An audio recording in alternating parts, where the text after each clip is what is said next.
What's happening YouTube? Martin88 here and welcome back to another FIFA 22 video. And today I am giving everyone some starter tips, top 5 tips of how to start squad battles at the start of FIFA 22. This isn't for experienced players, this is for those of you that almost feel forced into playing squad battles at the start, or you're new to Ultimate Team, or you're new to squad battles. I'm just giving you some real basic tips, 5 tips for the start of FIFA 22 to make your life 100 times easier, trust me. I'm a top 200 squad battles player. I've had numerous top 10 finishes over the last few years, top 3s, finished first as well, so I know what I'm talking about. So listen to what I say, I promise you it will make your life easier. But before we get into that, if you guys would be kind enough to go and drop a like on the video and subscribe to the channel, that would be absolutely fantastic. And we'll get into point number 1. So, team ratings, okay? Might seem self-explanatory, but if you're only planning on playing like 10 squad battles games, don't just go and play every team that you see on screen. So I'm going to go through them quickly with you at the moment with the ones that I've got on screen, right? So we've got a 77 rated team, we've got an 88 rated team, a 76 rated team, and a 97 rated team. Obviously we're on FIFA 21 here because FIFA 22 is actually out yet, but it'll be a very similar layout, I'm sure. Okay, so you wouldn't see a 97 rated team, but you get the gist of what we're talking about. So you go into there and yeah, automatically just choose the lowest rated team to play. A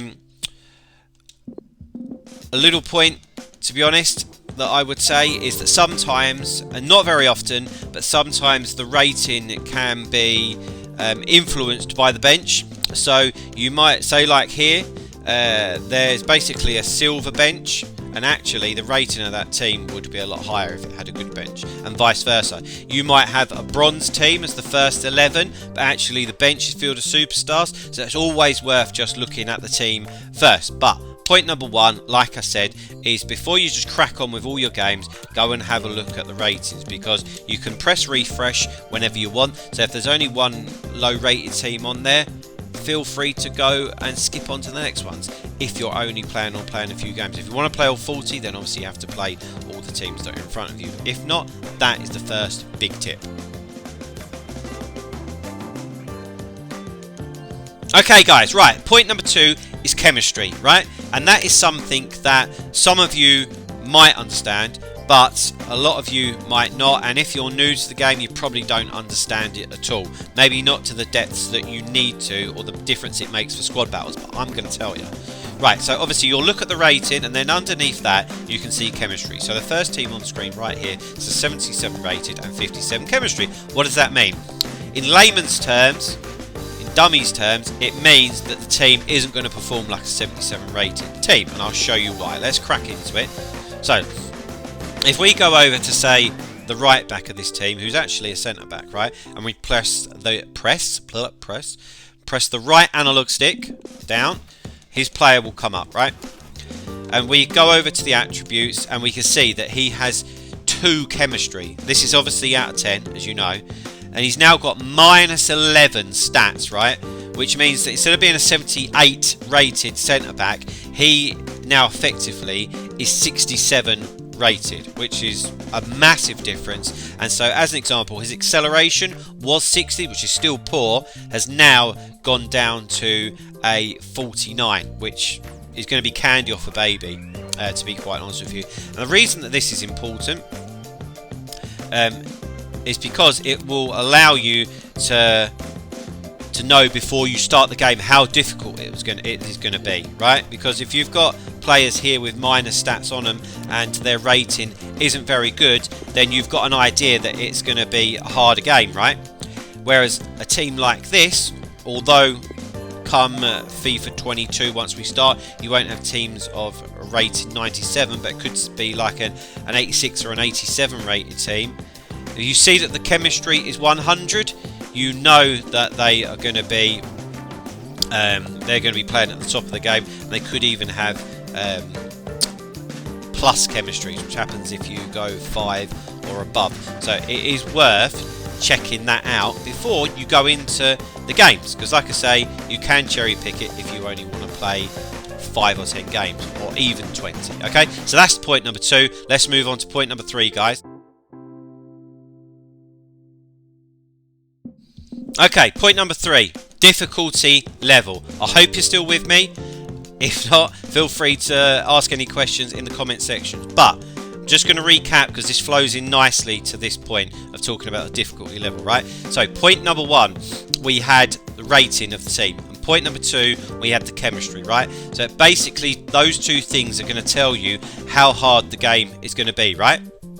Because ultimately, at the start of FIFA, moving forward, but definitely at the start, when you haven't got good squads or anything like that, you want to be playing against the easiest teams possible to make sure that you get wins, you get good wins, you're completing objectives, and you're gaining coins and rewards to build your teams, to make them better, obviously. So, difficulty level.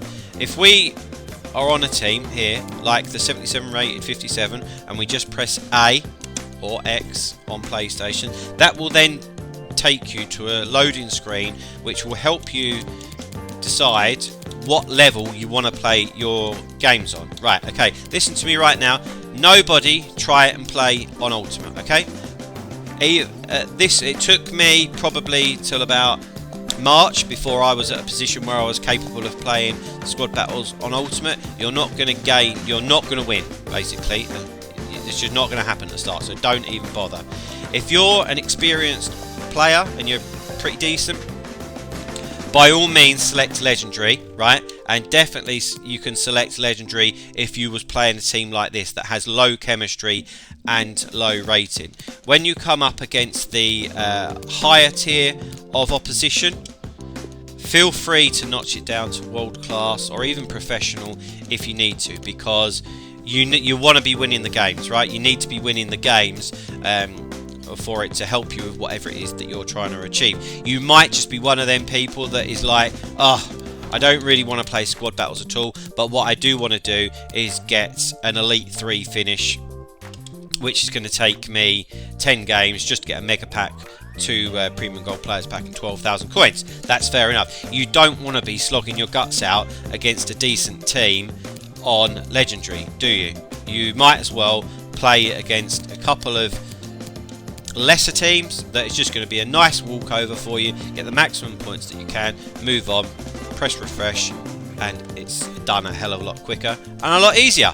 Hope that makes sense. So that all goes into one, really. Like I said, point 1, point 2, point 3, we're looking at the rating, the chemistry, then decide your difficulty level, and it should be a nice, easy game for you. Hope that makes sense. Let's move on to point number 4.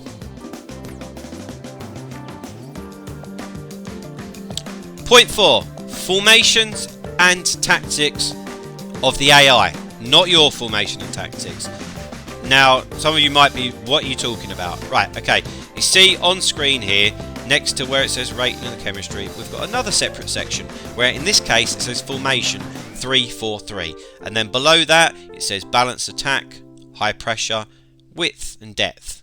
Okay, this does actually have a massive impact, right? So in this case, this is a poor team, 76 rated and 69 chemistry, plus they're playing 3 at the back, right, which is really nice to play against. And you need to use your intelligence a little bit and think their width, they're playing quite wide, right? You can see the little blue bar is quite high up, right? So that means that they're going to be playing really wide, both offensively and defensively. And if you've only got 3 defenders, but they're playing really, really wide, there are gaps galore. It's going to be nice and easy to play against.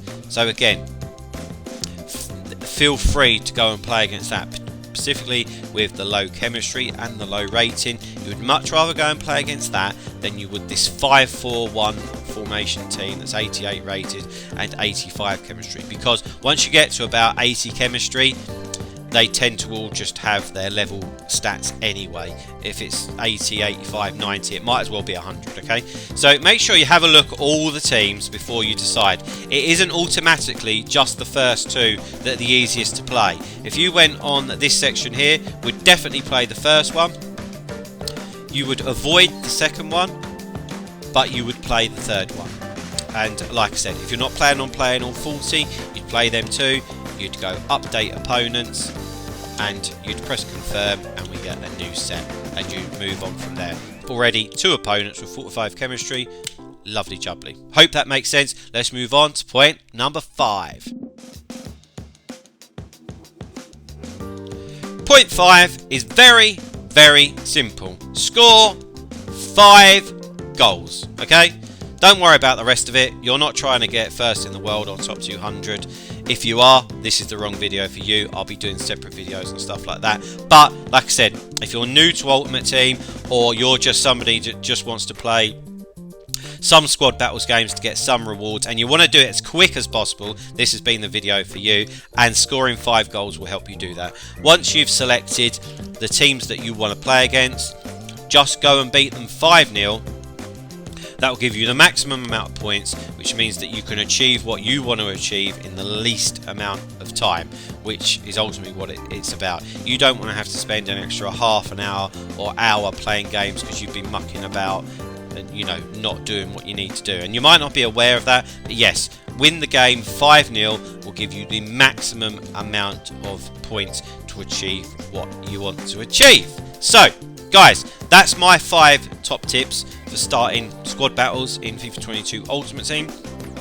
I really hope that it's helped you. I understand maybe some of these tips would be quite basic for those of you that are quite experienced, but there's a lot of you that aren't. So get in the comments, ask me any questions that you want about squad battles. I will be able to answer all of them, trust me. But yeah, that is it for today. Please drop a like on the video, subscribe to the channel if you haven't already, and I will see you tomorrow. See you later, guys. Bye bye.